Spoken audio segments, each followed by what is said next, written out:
বাংলাদেশের ৬টি জাহাজকে হরমুজ প্রণালী পার হওয়ার অনুমতি দিয়েছে ইরান। এছাড়া ইরান থেকে বাংলাদেশিরা ফিরতে চাইলে তেহরান নিরাপত্তা দেবে বলে জানিয়েছেন ঢাকায় নিযুক্ত রাষ্ট্রদূত জলিল রহিমি জাহনাবাদী।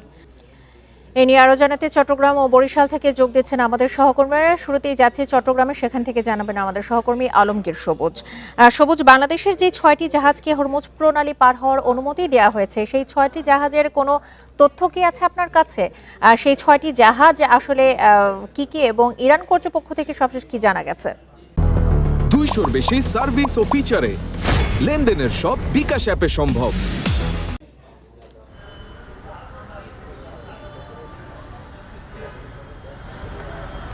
এই বিষয়ে আসলে মন্ত্রণালয় যেটুকু আমাদেরকে জানিয়েছে ওইটুকুর বাইরে বেশি কিছু আমরা আসলে এখনও পর্যন্ত জানতে পারিনি। আমরা যতটুকু জেনেছি হরমুজ প্রণালী পার হওয়ার যে বাংলাদেশের জাহাজকে ৬টি জাহাজকে অনুমতি দিয়েছে সেটুকু জানতে পেরেছি। তবে আমরা বলতে পারি যে গতকাল আপনারা জানেন যে মালয়েশিয়া থেকে একটি জাহাজ চট্টগ্রামে তেল নিয়ে চট্টগ্রাম বন্দরে নোঙর করেছে। সেখানে ৬০,০০০ মেট্রিক টন ডিজেল ছিল এবং আগামী ৩ এপ্রিল মালয়েশিয়া থেকে আরেকটি জাহাজ ৭০,০০০ লিটার ডিজেল নিয়ে চট্টগ্রাম বন্দরে আসার কথা রয়েছে। এবং আমরা জেনেছি বাংলাদেশ এই পরিস্থিতিতে জ্বালানি তেলের যে সংকট, এই পরিস্থিতিতে বিকল্প উপায় খুঁজছে। সেই হিসেবে তারা অন্যান্য দেশ, বিশেষ করে মালয়েশিয়া, ব্রুনাই কিংবা সিঙ্গাপুর, হংকং এই সমস্ত রাষ্ট্রের 11টি প্রতিষ্ঠানের সাথে তারা যোগাযোগ রক্ষা করে চলেছে এবং সেখান থেকে বিকল্প উপায়ে জ্বালানি সংগ্রহের চেষ্টা চলছে। এর প্রেক্ষাপটে যেটা বলছিলাম, 3 এপ্রিল আরেকটি জাহাজ মালয়েশিয়া থেকে চট্টগ্রাম বন্দরে আসবে ৭০,০০০ লিটার ডিজেল নিয়ে।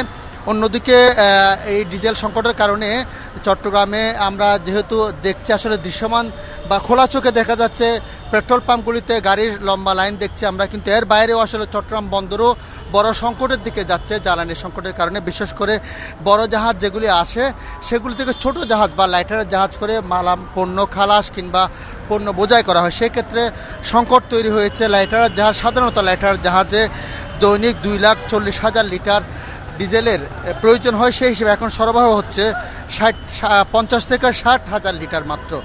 এই কারণে আমরা দেখেছি চট্টগ্রাম বন্দরের আশেপাশে অনেক লাইটার জাহাজ অলসভাবে পড়ে আছেন, তারা পণ্য খালাস এবং পণ্য বোঝাই করতে পারছে না। সেই কারণে বিদেশ থেকে আসা বিভিন্ন পণ্য খালাসে সংকট তৈরি হয়েছে। এর প্রভাব আসে